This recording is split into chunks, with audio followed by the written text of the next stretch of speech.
Hello, my name is Anneshia Freeman. I'm also known as the Locksmith because I make keys for locks in the mind. I'm a master's level therapist, and my specialty is cognitive restructuring, meaning I introduce people to dysfunctional, unconscious beliefs that make decisions for them without their conscious awareness. I also provide people with tools, real tools, to help them reprogram their minds with functional beliefs. Welcome to my podcast, Improving the Bottom Line by Addressing Problems Appropriately. This podcast is for managers, supervisors, and leaders, but anyone can benefit from the information. How will we improve the bottom line by addressing problems appropriately? Well, by addressing dysfunctional unconscious beliefs that cause people to handle problems inappropriately. This is episode 2 of series 2 of my podcast. So, a little bit about me. I have a bachelor's degree in business. I have a master's degree in business administration. I have a master's degree in social work. And for 3 years, I was the personal assistant to the Honorable Reverend George K. Hartwell, who was the director of the Community Leadership Institute. I was his assistant at the Institute. He was also the mayor of Grand Rapids, Michigan. So for 3 years, I observed and interacted with a phenomenal leader. As I said earlier, I specialize in cognitive restructuring, and I created an award-winning program entitled The Lies That Bind. Both programs, I have a youth and an adult model, and both programs have been manualized, and I train other service providers. My work has been featured on a PBS show entitled Inner Compass. I was the clinical director at 2 organizations, so I've served in leadership positions, and I've also served on various community boards and committees. In my podcast, I use certain terms interchangeably. Whenever you hear me use the terms issues, unaddressed issues, and lies, I'm referring to dysfunctional, unconscious beliefs that cause people to engage in self-defeating behaviors repeatedly despite the consequences. Most of these beliefs, and I say most of these beliefs because there's exceptions to the rule, most of these beliefs are programmed into people's minds during the formative years by how they are treated and by what they observe. But there's also a third way these beliefs become implanted into people's minds, unconscious minds. Some beliefs act as a landing pad that flags in other beliefs. For example, if a person has been programmed to believe there's something wrong with you, that belief can flag in the belief you have to compensate for your presence with goods and services. You have to pay people for interacting with you because there's something wrong with you. Most of these beliefs are totally antithetical to how people consciously think, what we consciously know, believe, and articulate. And I say most because some individuals who are afflicted by perfectionism, they are aware to a certain extent of the belief you have to get it right the first time, but they may not be aware of all the unconscious implications of that belief. For example, a person who's afflicted by that belief, they may patiently mentor a novice in their field. They don't expect the person they're mentoring to get it right the first time, but they put that unrealistic expectation on themselves.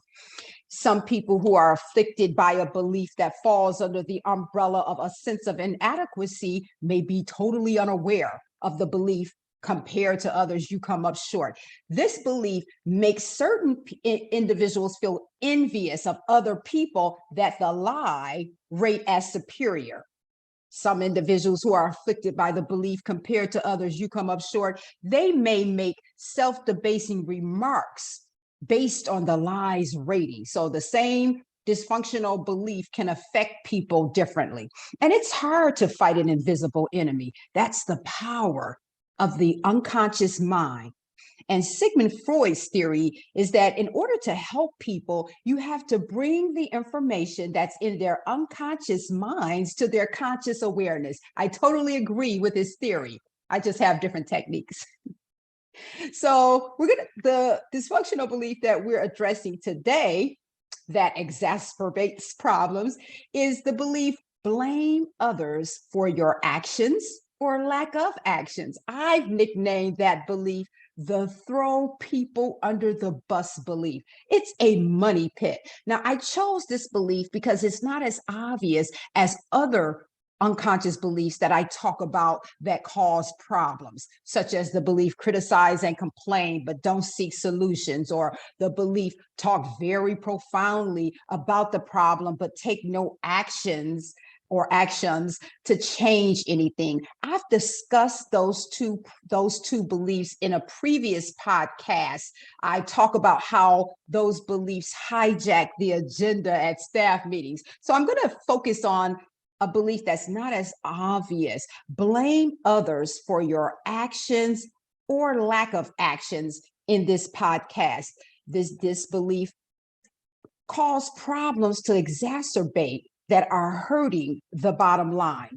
People who are afflicted by this belief often blame others for what they did that caused the problem instead of addressing the problem. They blame others for what they did not do that caused the problem instead of addressing the problem.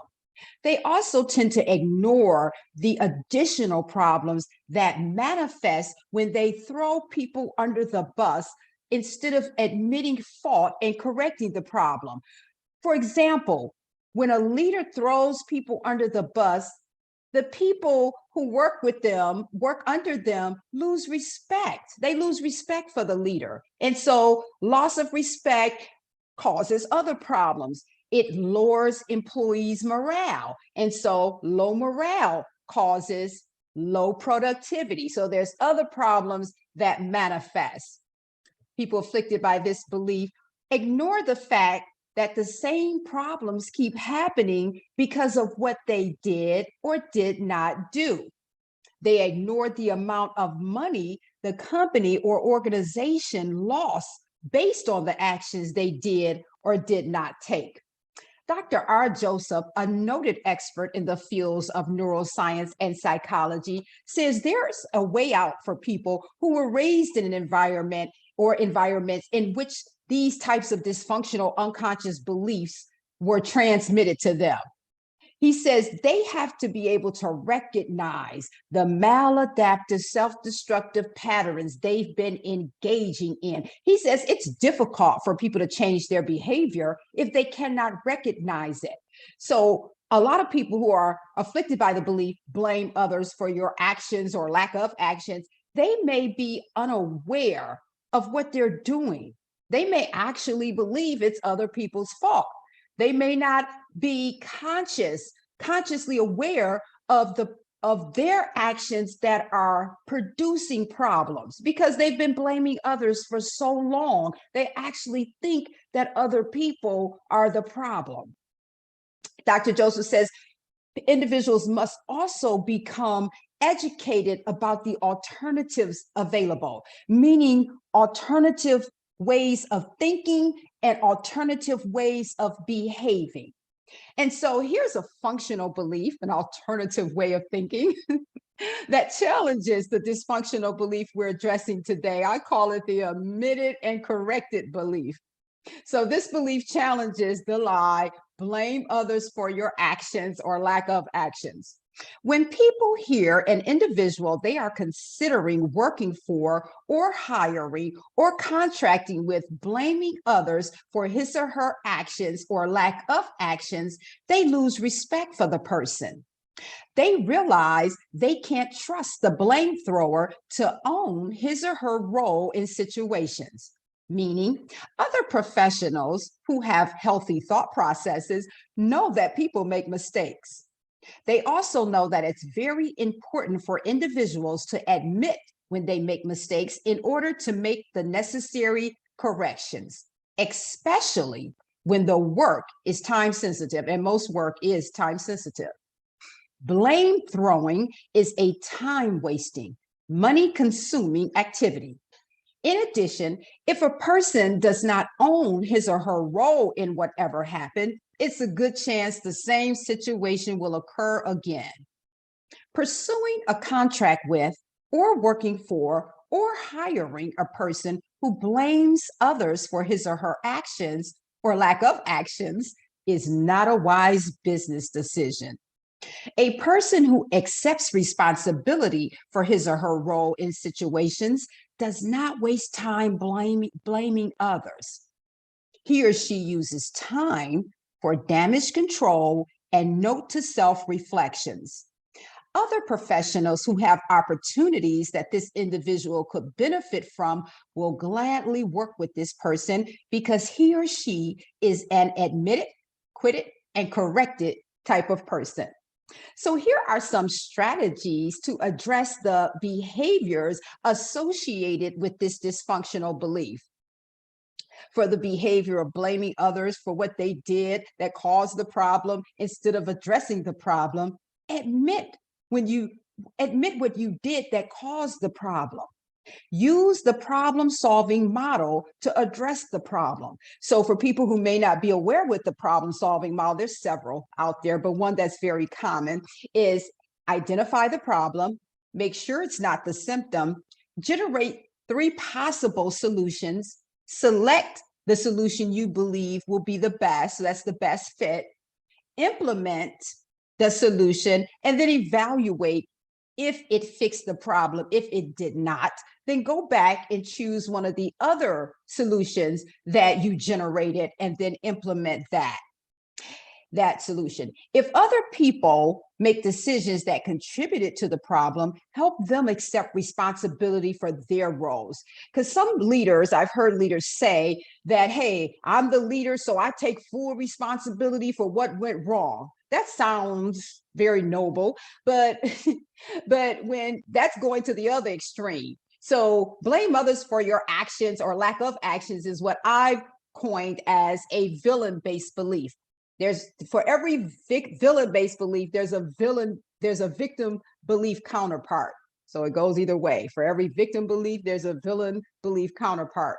So the victim counterpart for blame others for your actions or lack of actions is the victim belief, everything is your fault.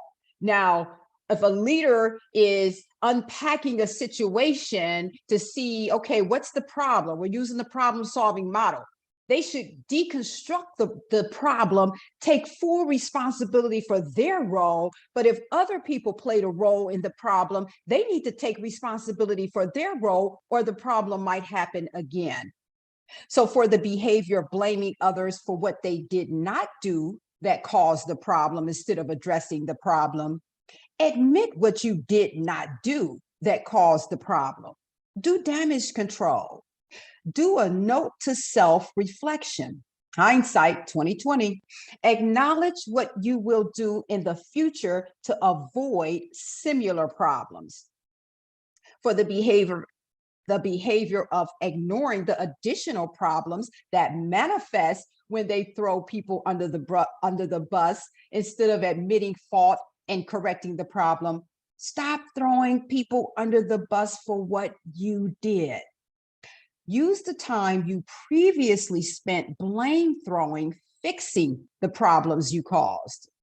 For the behavior of ignoring the fact that the same problems keep happening because of what they did or did not do, create new policies and procedures to ensure the same problems don't reoccur. Create a culture of continuous quality improvement. So I want to give an example of what happens when an organization does not have that type of culture. So I worked at an organization before. I'm not going to name them. I've worked at a lot of organizations, but there were certain people at that organization who would ask for feedback in meetings. They would be announcing an ideal or a new policy or procedures that the company was considering, adapting or adopting.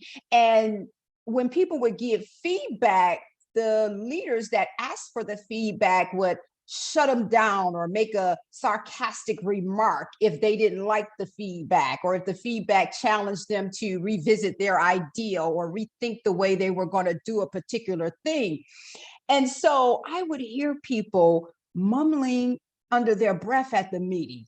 The information, the things they were saying under their breath was information that would have been very beneficial to the company. And so it's very important that when you're addressing problems or, or trying to identify problems, that there's a culture where people feel safe to speak up. Now, I'm an award-winning activist. I don't have a problem speaking up. So in one of those meetings, they were talking about instituting a new procedure. And I gave my feedback. I said there's pros and cons, and I listed what I thought were pros and cons. And so the person facilitating the meeting, who was a leader, shut me down with a sarcastic comment. And I didn't say anything. I know I'm a professional. I know how to handle myself. So afterwards, I went to her office and I said, "Can I speak to you for a moment?" So I went in, I closed the door very professionally, and I assertively stood up for myself. I told her that I felt disrespected. I said, "I respect you. I don't disrespect you. And you asked for feedback. And if you didn't want feedback, I don't believe you should have asked us for feedback." And so she did apologize and explain she was under a lot of stress and pressure and she didn't mean to do that. But the culture, of that particular department, it wasn't the entire organization, because the organization was huge, but it was that particular department. Some of the leaders had created a culture where people would not speak up about problems. They wouldn't give their input. So a lot of times the same problems kept happening, or what the leaders thought was the appropriate solution was not a good solution. It didn't work. It didn't address the problem because they weren't open to feedback. So I just wanted to make that point because it's very important. For the behavior of ignoring the amount of money the company or organization lost based on the actions they did or did not take, quantify how much money blame throwing is costing the company. Quantify how much money admitted, quitted, and corrected is saving the company. So if you're interested in my work or would like for me to come in and do trainings for your company or organization, you can contact me via email at afreeman@AnnesiaConsulting.com. I do 3-hour trainings, 1-day trainings, 2-day trainings. And for therapists and counselors who are interested in becoming trained and certified in my award-winning cognitive restructuring program, I have a 5-day training for the adult model and a 5-day training for the youth model. You can also contact me via the contact page on either of my websites. One of my websites is AnnesiaConsulting.com. The other is AnnesiaSpeaks.com. I'm also a motivational speaker with a powerful come from behind victory story.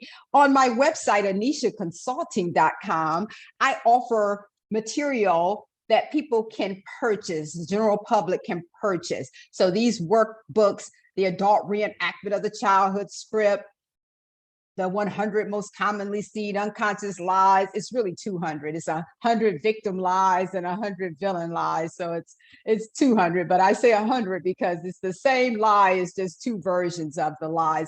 This workbook comes with 2 sets of my cognitive restructuring belief system cards. They're 4.5 by 6.5 cards that have the dysfunctional belief on the front and the functional belief on the back, what I call the deactivation code. I also have a workbook entitled My Unaddressed Issues Make My Budget and My Schedule. Each of the 200 dysfunctional unconscious beliefs make demands on people's time and their money.